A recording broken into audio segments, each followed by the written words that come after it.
Hello YouTube. Today we'll be going over the Commander 2019 Pre-Con Commander, Kadena, the Slinking Sorcerer. She has the effect of when you cast the first face down spell each turn, it costs 3 less to cast. So you essentially get to morph cards for free one card per turn. Then, whenever a face down creature enters the battlefield under your control, draw a card. So I took the deck and revolved it around morph, but we do have non-morph creatures. Starting with our non-morph creatures, Teferi, Mage of Zelafir, Flash, creature cards we own that aren't on the battlefield have flash. Our opponents can cast spells only at sorcery speed. So this makes us able to morph cards at instant speed and makes it so harder for our opponents to interact with them.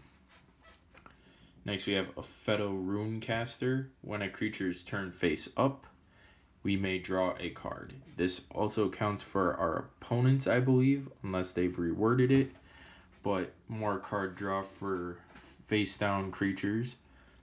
Next up, Temur Sabertooth. We can pay 2 mana, return another creature we control to our owner's hand. If we do, it gains indestructible. So this is a good way to recycle our morphs. Pay 2 mana, return the creature to our hand, recast the creature then later as a morph to get more value. The next one is Thieving Amalgam. Pretty fun card. At the beginning of each opponent's upkeep, manifest the top card of that player's library. Manifested card is a 2/2 creature that can be turned face up at any time for its mana cost if it's a creature. So we keep at the beginning of our opponent's upkeep, we get a 2/2. If it's a creature, we can cast it. If not, oh well. But that it being a face down creature when it enters draws us a card if Kadena is out. And then if a creature we control but don't own dies, its owner loses 2 life, we gain 2 life. So a nice little way to help gain life while stealing our opponent's creatures. Next up, Seedborn Muse. Untap all permanents during each other player's untap step. Help give us more plays during our opponent's turn and unmorph cards. Next up, Temur War Shaman. When it ETBs, we manifest the top card of our library. When a permanent we control is turned face up, if it is a creature card, we may have it fight another creature we don't control. So 2 important things. It says if it's a creature, there are cards that aren't creatures, and there are cards that flip cards up that don't have to be creatures. And then we may have it fight a creature we don't control.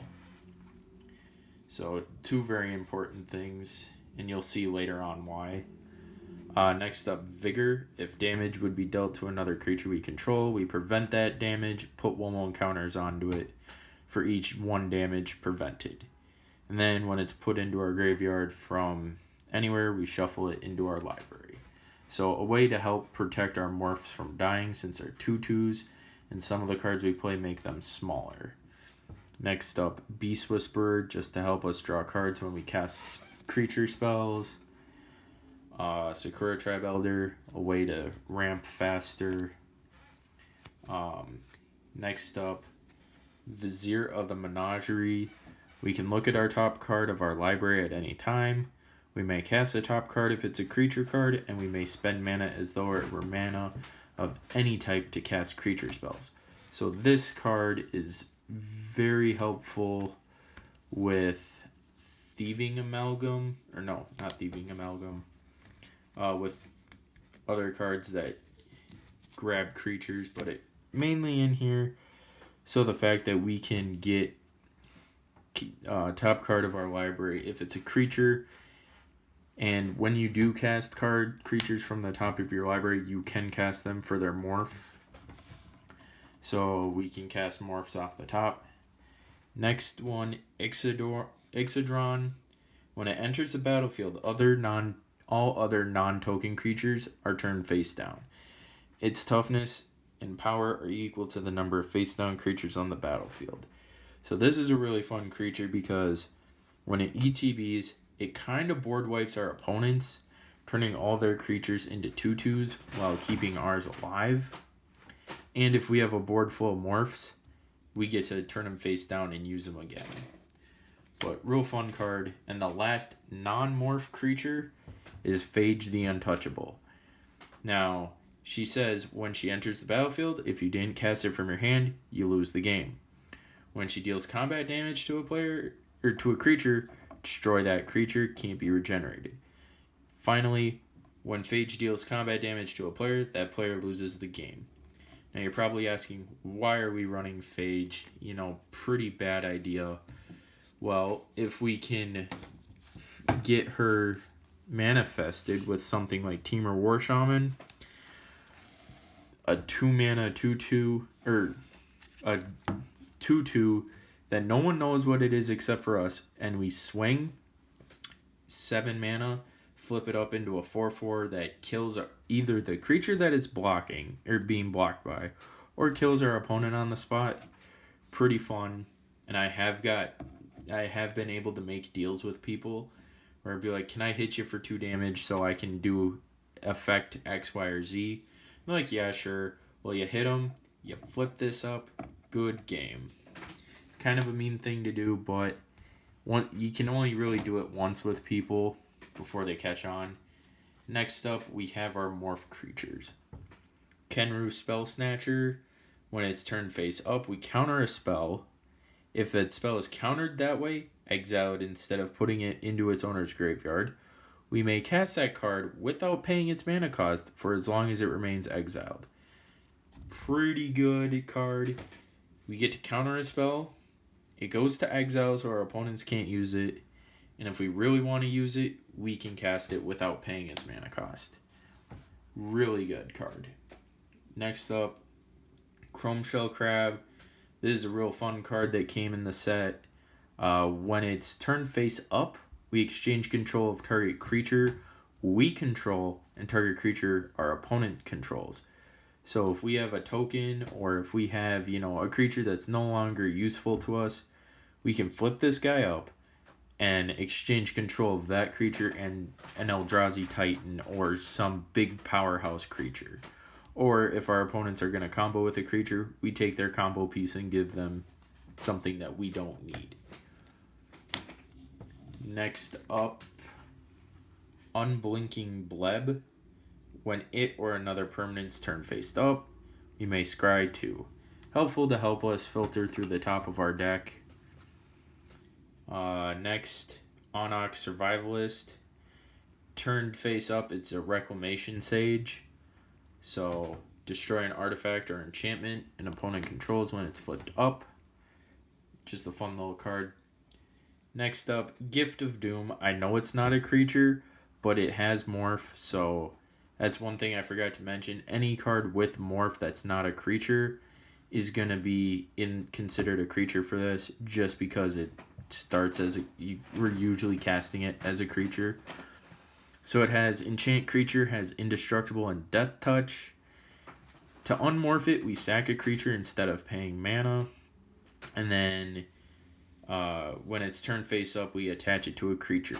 Now, as of April 2020, this is the only enchantment morph there is.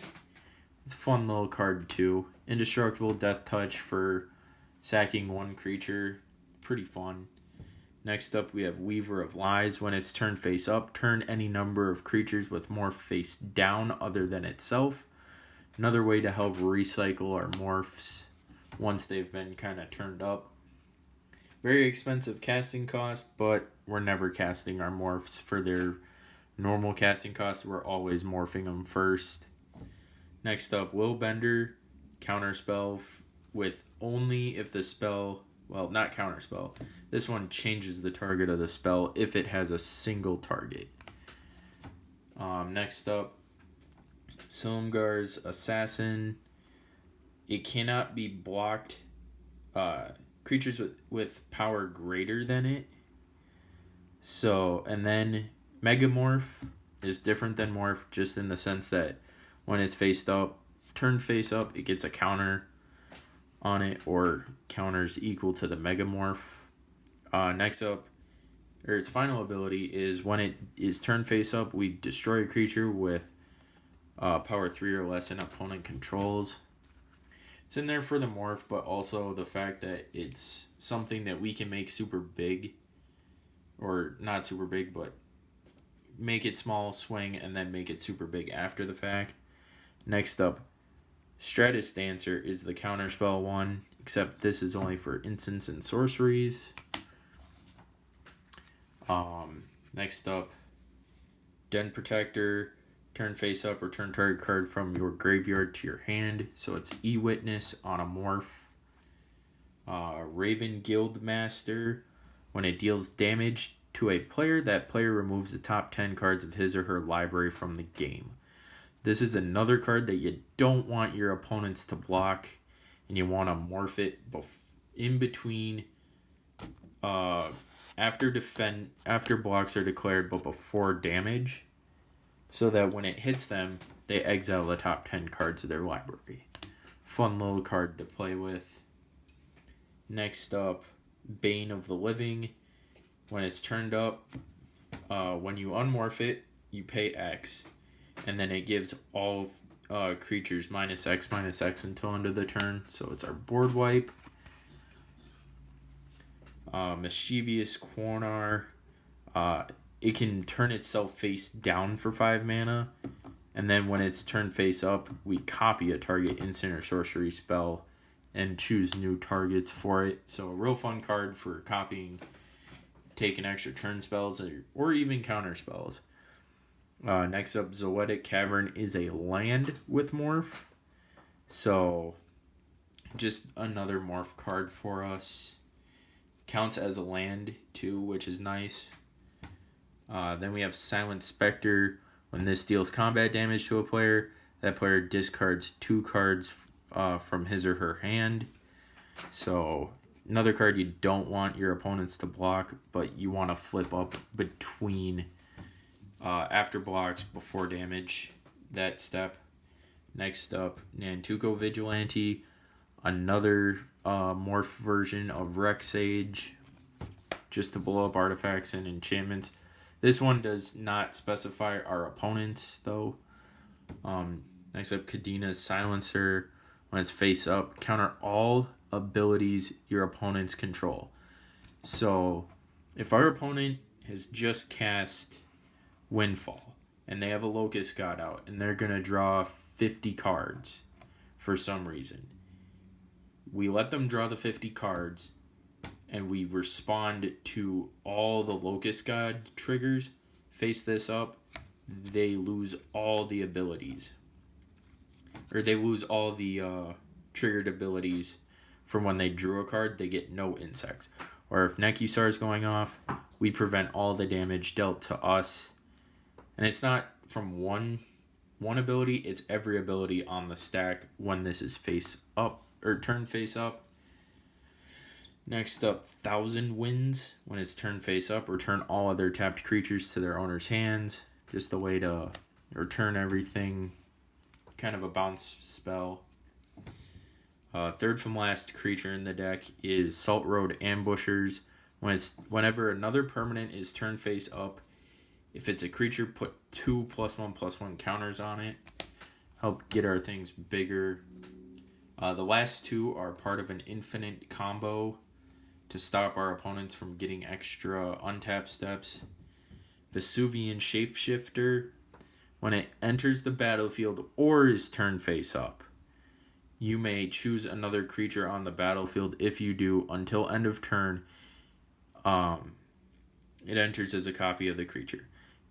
If you do, until Vesuvian Shapeshifter is turned down, it becomes a copy of that creature, except it has at the beginning of your upkeep, you may turn that creature face down.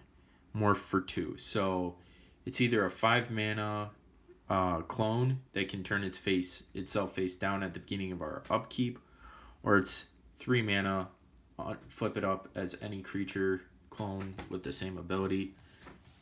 And it combos with Brine Elemental, because when Brine Elemental is turned up, face up, each opponent skips his or her next untap step. So if our opponents are, way far ahead and we have a Brine Elemental face up and a Vesuvian Shapeshifter face down, pay 2 mana, flip Vesuvian Shapeshifter face up. As it becomes face up, it becomes a copy of Brine Elemental. It then triggers the ability to make our opponents skip their next untap step.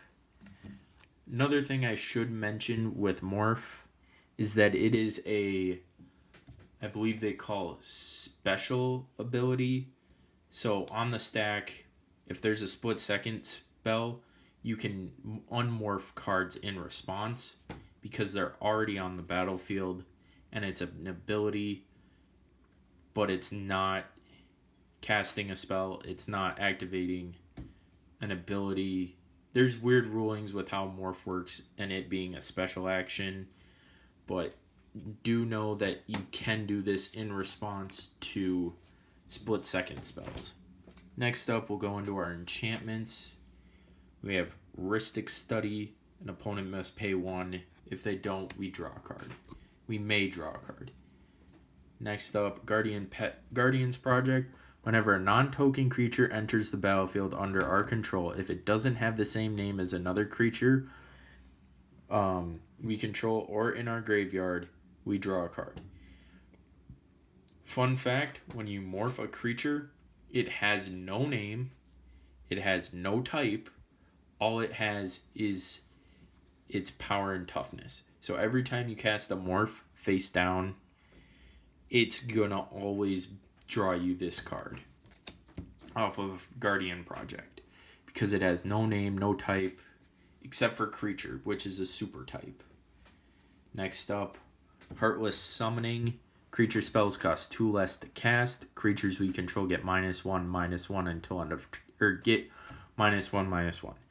Now this reduces the casting cost of them as morphs or as them as normal creatures. So this turns our morphs from a usual 3 mana to cast face down to 1 mana. Very important to know. And then we have Obscuring Aether, which only makes them 1 less to cast. So if this and Heartless Summoning is out, we morph for free. For 2 mana, we can turn it face down. We don't really want to be doing that too often. Next up, Secret Plans. Face down creatures we control get +0/+1. And whenever a permanent we control is turned face up, we draw a card. Just another way to gain more cards in our hand when we are running low. Trail of Mystery. Whenever a face down creature enters the battlefield under our control, we may search our library for a basic land card, reveal it, put it into hand, shuffle our library. This is good if we're missing land drops. This helps us make them up. And then whenever permanent we control is turned face up, if it's a creature, it gets +2/+2 until end of turn. So it helps us get bigger creatures and lands if we need them. Leyline of Anticipation helps us cast our creatures at instant speed. So, all spells, but mostly for our creatures. Next up, Wilderness Reclamation. Another way to get mana on our opponent's turn. This is only at our end step we untap all our lands, but helps us get extra mana during our opponent's turn. Next up, Zendikar Resurgence makes our lands tap for an additional 1. And then when we cast a creature spell, draw a card. More ways just to draw cards, because this deck is very card hungry. And the last card is a Proxied Sylvan Library. I have a real one, but I'm not going to spend another $30 on one when I can just make copies of them and just switch the copy from the deck that it's normally in to this one. At the beginning of your draw step, you may draw an additional 2 cards. If you do, choose 2 of those cards in your hand drawn this turn. For each of those, pay 4 life or put the card on top of its owners on top of your library. So you get to draw 3 cards. For the 2, you draw 1, then you draw your 2. You get to either pay 4 life or put it back on top. Pay 4 life, put it back on top, and then you draw for your turn or reverse it. I'm not sure due to the way the rules work, but it helps dig deeper in our library. Next up, lands. Yeah, or not lands, artifacts. Demir Signet. I was thinking lands because first one that I saw was a card that has the same ability as some of our lands. Proxied Sensei's Divining Top. Look at the top 3, put them back in any order. Tap, draw a card, then put Sensei's Divining Top on top of its owner's library. So very important to know that you draw the card, then put it on top, because we can stack that in between triggers of drawing cards or shuffling. Soul Ring to give us mana. Thran Dynamo, more mana. Dream Chisel makes face-down creatures 1 less to cast. Simic Signet just filters. Gogori Signet, same thing, but different colors. And then Scroll of Fate. This is a card we want to use with Phage the Untouchable because it manifests a card from our hand, makes it a 2/2. Now the important thing to note with Scroll of Fate and Phage the Untouchable is Phage says when it enters the battlefield, if you didn't cast it from your hand, lose the game. Scroll of Fate, we don't cast the creature card. We put it into play face down. Phage checks to see if she's and doesn't see that she's been cast. Doesn't see that she's entered the battlefield or anything because it's coming in face down. It is treated as just a 2/2 creature that has the ability to turn itself face up for its mana cost. That's how we can sneak her into play without her killing us. So we want to manifest her or have her enter face down with a sorcery we have that I'll show you in a second. Next up, we'll go on to the Planeswalkers. We only have 2. We have Ugin the Ineffable, which makes colorless spells 2 less to cast, which counts our morphs because they have no color identity along with name. Unique, any name, they have no name, no color identity, no creature type. They're just 2/2 creatures. His +1 exiles the top card of our library face down, and we can look at it. We create a 2/2 colorless spirit token with when it leaves the battlefield, put the exiled card into our hand, and -3 destroy a permanent that's 1 or more colors. And our second Planeswalker is Vivian, Champion of the Wild, lets us cast creatures as though they had flash. Her +1, target creature, up to 1 creature gets Vigilance and Reach, whatever. -3, we'll look at the top 3 cards of our library, exile 1 face down, put the rest on the bottom in any order. As long as it remains exiled, we can look at it, and if it's a creature card, we may play it. So just another way to cast creatures at instant speed and get more creatures. Next up, for instance now, we have Cyclonic Rift. Return a permanent that we don't control to its owner's hand, or Overload for 7. Which Overload replaces the instance of target with all or each. Harrow, we sack land, get 2 more basics into play. Just land ramp. Putrefy to destroy a creature or artifact. Can't be regenerated. Just typical spells. Next up, we go into our sorceries. Ghastly Conscription is the card I was talking about with cheating Phage in, because it exiles all cards from target player's graveyard in a face-down pile, shuffle the pile, manifest those cards. Now with Phage, she won't see that she entered the battlefield and that she wasn't cast from our hand, so we don't lose the game when we flip her face up. And then any card with morph we can turn face up for its morph cost. Because morph, you don't have to cast it face down for it to trigger. It just has to be face down and have morph or mega morph to turn it face up. You don't have to pay its full mana cost. So with Vesuvian Shapeshifter, we don't have to pay 5 to turn it up. We pay 2 because it has the morph ability. Any card with morph that is turned face down can be turned face back face up for its morph cost. With Ghastly Conscription or with Ixodron. Next up, Tempt with Discovery. We get to search our library for a land card, put it into play. Then each opponent may search their library for a land card and put it into play as well. And we get an additional land for each opponent who decides to search. So for 4 mana, search your library for any card, for any land card. And then our opponents get to do the same, but if they do it, we get an additional land. Next up, Farseek to get any of our dual lands that we have and into play tapped. All is Dust. Each player sacrifices all colored permanents they control. Keywords are sacrifice and colored. Morphs don't have a color like I've stated several times before, so we don't have to sacrifice them. And sacrifice is important because that gets around indestructible and all that sort of fun stuff. Living Death. Each player exiles all creatures in his or her graveyard, then sacrifices all creatures he or she controls, then puts all creatures exiled this way onto the battlefield.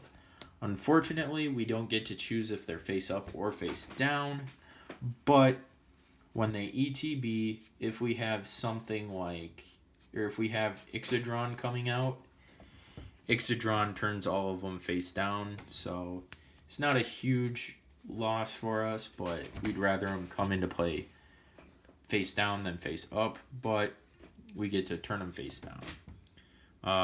Final sorcery, Villainous Wealth. Target opponent exiles the top X cards of his or her library. We can cast any number of non-land cards with converted mana cost X or less without paying their mana cost. We can generate a good amount of mana on our opponent's turns, and we use this to... This is our biggest way to use it.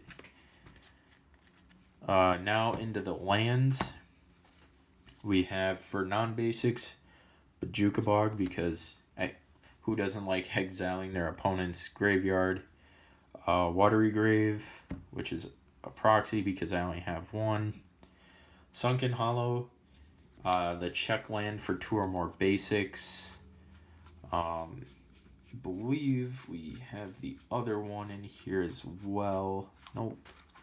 I don't know if there is another one, but we have other check lands. Darkwater Catacombs, the black-blue filter, Temple of Mystery, blue-green scry, Simic Growth Chamber, the Simic bounce land, Temple of the False Gods to give us extra mana, Ash Barrens, the cycling land, which is now a staple in almost every deck, Exotic Orchard, add 1 mana of any color of a land an opponent controls could produce. So that, if they have a command tower, can produce any color we need. Reliquary Tower, no max hand size, another staple for every deck. Breeding Pool, Simic Shockland, Myriad Landscape, we can tap to go get 2 basic lands of the same land type. Opulent Palace, the tricolored tapped land, which probably will get replaced when Ikoria comes out with the tricycling land. Drowned Catacomb, the check land for Dimir. Jungle Hollow, the gain a life land for Golgori. Yavimaya Coast, the pain land for Simic. Dimir Aqueduct, the bounce land for Dimir. Golgori Rot Farm, the bounce land for Golgori. Hinterland Harbor, the check land for Simic. Thespian Stage can become a copy of any land, except it has the ability to still Pay 2, tap to become a copy of any land. Lanamore Wastes, the Pain land for Golgori. Temple of Malady, the temple for Golgori. Command Tower, just to add any color of mana we need. Shrine of the Forsaken Gods, can either tap for a colorless or tap 2 for two colorless mana. Spend this mana only to cast colorless spells, so morphs or our artifacts. Activate this only if you have 7 or more lands. So, in a roundabout way, it's a Temple of the False Gods except for colorless cards. Winding Canyons, we can tap for a colorless or pay 2 until end of turn to give creatures we control flash until end of turn. And then a fun card, Endless Sands.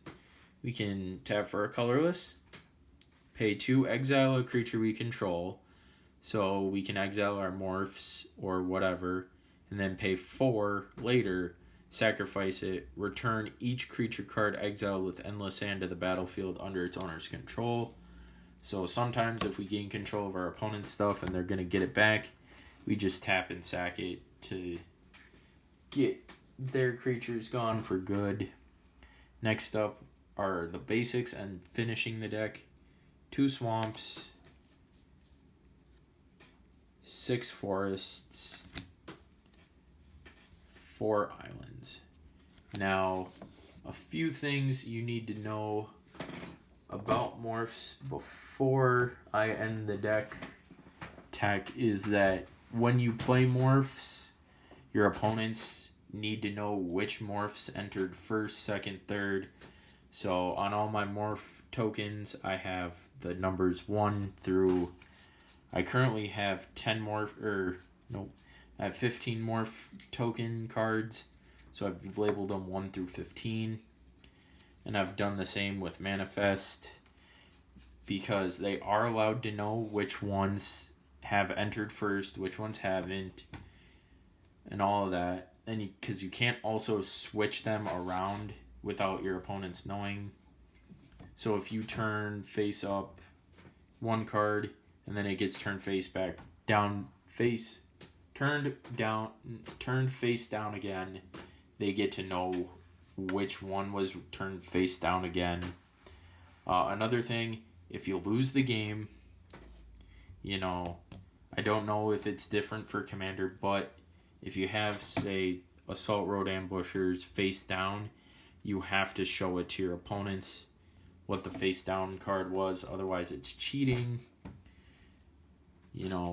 Stuff like that. But also, another thing, proxies, make sure they're okay with your opponents first. I run them, but I also have the real ones in other decks that I keep on me, so if my opponents do need to see them, I can prove that I have them.